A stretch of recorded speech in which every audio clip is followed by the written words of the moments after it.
keep going. Sorry. I was just getting to the good part too. The ground under the palace began to shake. Cinderella's chambers rattled as something moved through the palace toward her chambers. What on earth? Lambton said, staring down at the floor.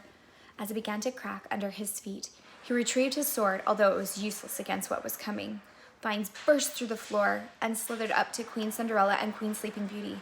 They wrapped around them and dragged them back from where they had come from. Sir Lambton tried rescuing the queens, but it had all happened too quickly to prevent.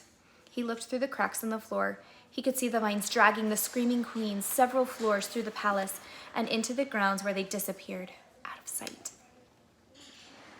The ground began to rumble again, but this time not from something directly below the palace, but from something much farther in the distance. Lambton ran over the cracks to the windows to see what was causing all the commotion. Miles away in the northern part of the charming kingdom, a gargantuan pillar made of rock, root, and dirt emerged from the ground and rocketed into the air. The land cracked and elevated unevenly for miles and miles around it. The pillar grew higher and higher, only stopping once it had reached the clouds.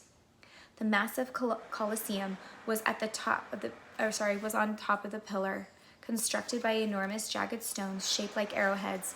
Vines and thorn bushes grew up out of the sides of the pillar, taking with them all the rulers they had seized from around the world. The enchantress sat in the corner of the Colosseum on her old fairy chair, like it was her throne. The plants arrived with their guests and pinned them against the walls at various heights and angles around her. The abducted kings, queens, and fairies were all now prisoners in Esmea's vengeful earthy web. True to her word, the enchantress had built herself a pedestal made of the deepest parts of the earth, powered by her deepest anger of her soul. And that's the end of chapter 25. Chapter 26 is the enchantress's most prized possession. Look at those lashes. Can't wait to see it, or hear it, or read it. See you guys soon. Bye.